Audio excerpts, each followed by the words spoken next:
Bonjour, nous allons étudier ici le problème numéro 1. On va commencer par d'abord lire l'énoncé et comprendre un petit peu les éléments de ce problème. Et ensuite, on va passer à la formulation et à la résolution. Donc ici, dans notre manière d'étudier ces problèmes, on peut distinguer trois parties. Donc première chose à faire, c'est toujours de bien comprendre le problème, l'énoncé, les éléments qui se trouvent dans cet énoncé, afin de dégager déjà des variables qu'on peut utiliser pour la formulation mathématique du problème. Alors la deuxième étape consiste effectivement à rédiger cette forme mathématique du problème. Et la troisième étape consiste à résoudre ce problème, et cela passe souvent par l'utilisation d'un outil de résolution comme AMPL. Allez, commençons donc par la lecture de l'énoncé. Donc ici on dit que Boschheim, donc ça c'est le nom d'une entreprise. On va essayer de surligner un petit peu les éléments les plus importants. Donc ça c'est une entreprise allemande produisant des composants électroniques. Le lecteur de CD KLR12 est conçu pour le marché britannique. Donc ici finalement la cible c'est le marché britannique. Il est assemblé dans une usine.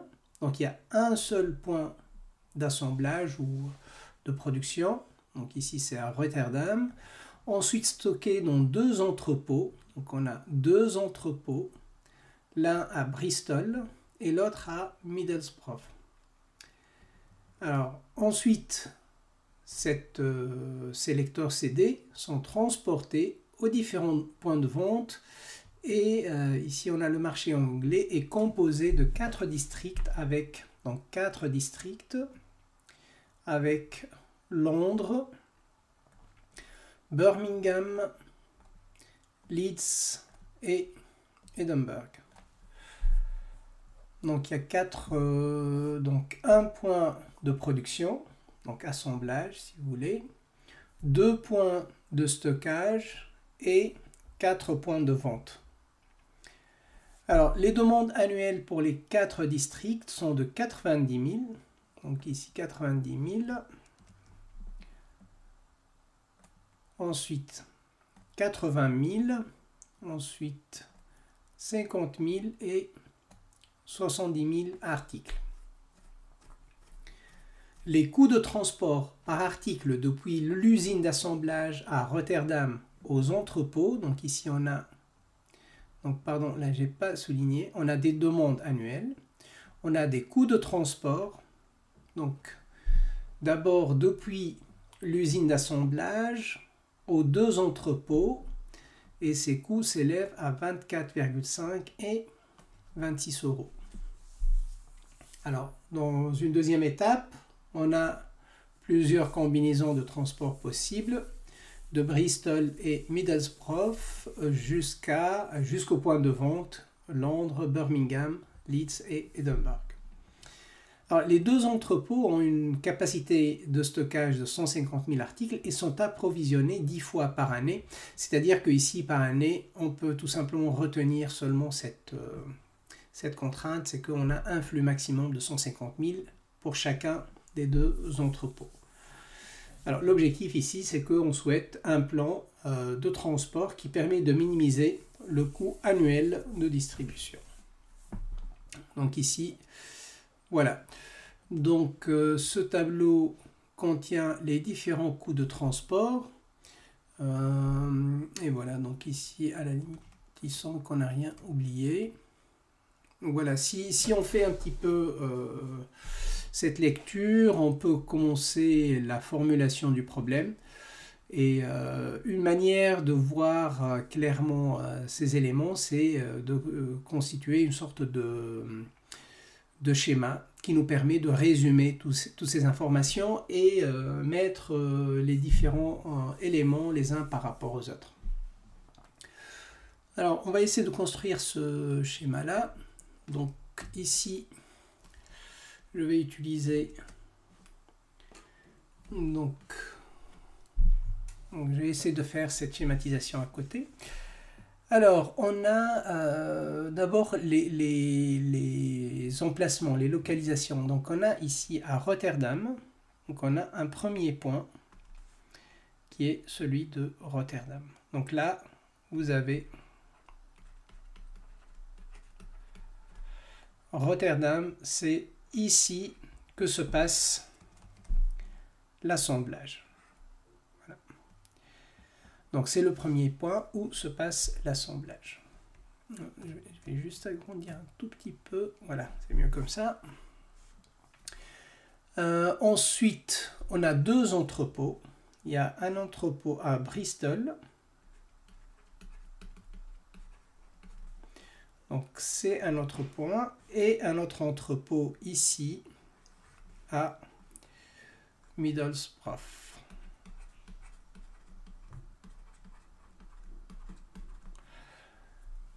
Et ensuite, nous avons quatre points de vente.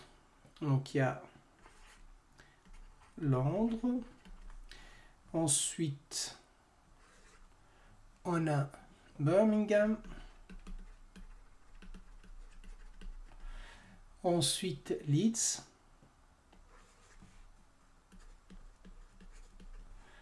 Et enfin, nous avons Edinburgh.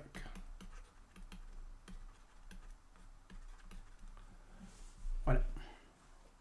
Bon, les flux sont dans ce sens. Et donc ici, on va faire des flux dans ce sens. Alors ensuite, de Bristol, on peut livrer vers Londres, on peut livrer vers Birmingham, vers Bristol et vers Édimbourg. Bon, ici ça va être pas très joli, mais on peut faire la construction, même chose à partir du deuxième entrepôt. C'est qu'on peut livrer les quatre endroits. Bon, ici, comme on a quand même des flux qui ne vont que dans un seul sens, on peut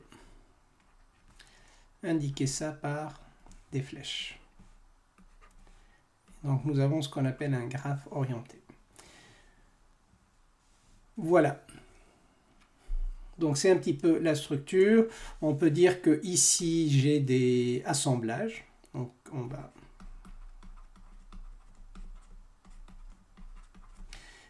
ici nous avons stockage, encore le stock. Et ici nous avons les points de vente. Alors, on a ensuite quelques informations à mettre, des informations numériques, et on peut commencer par les demandes. Par exemple, parmi les choses qu'on vous demande, ici, il faut, à Londres, on vous demande au moins par année 90 000 unités. Je vais mettre supérieur ou égal parce que au moins il faut 90 000 unités. Ici, vous avez 80 000 unités. À Leeds, c'est 50 000 unités. Et enfin, à Édimbourg, c'est 70 000. Donc supérieur ou égal à 70 000. Alors ensuite, qu'est-ce qu'on a comme autre information? On a les coûts de transport. Donc ici, on a 24,5.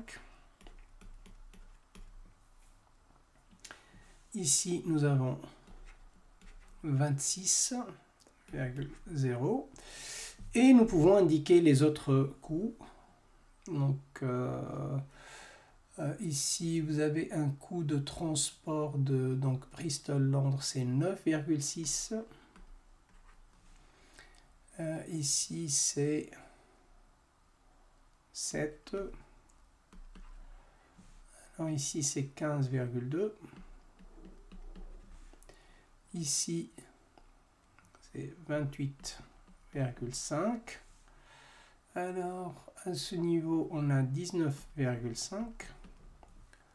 On a 13,3. Non, pardon. J'ai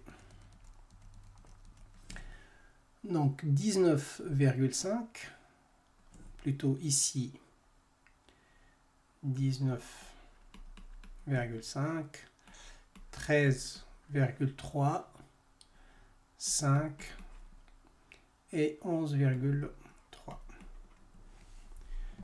Ce que j'ai indiqué ici, c'est les coûts de transport.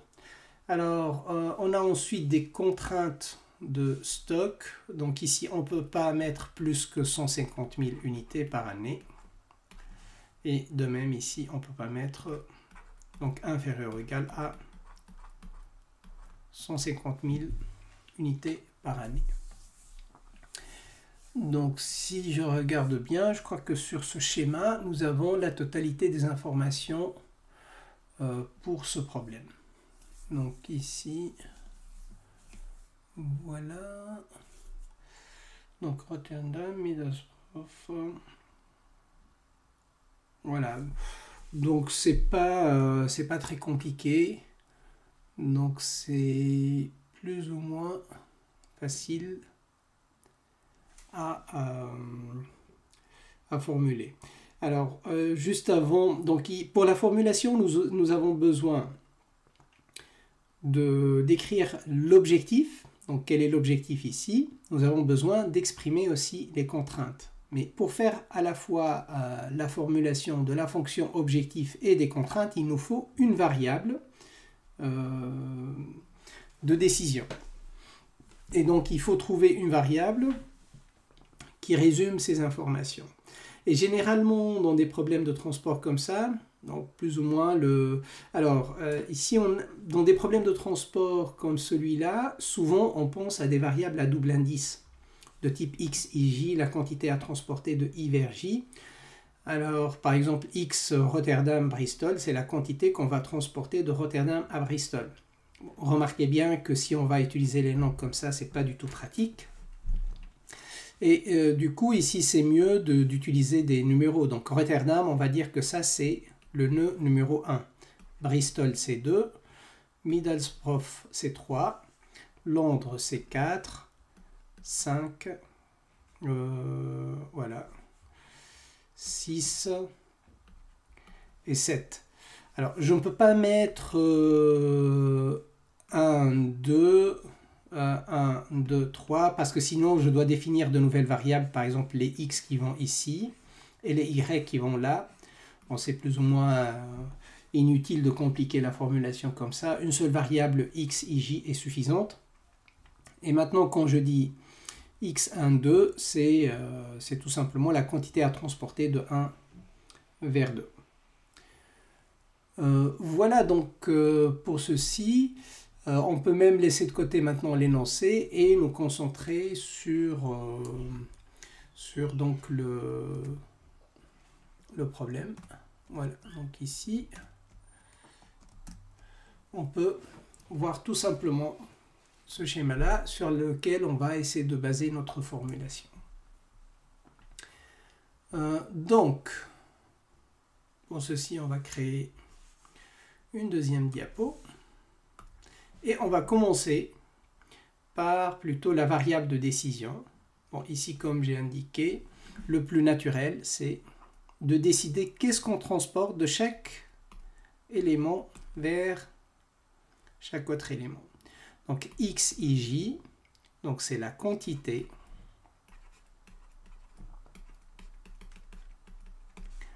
à transporter, quantité ici,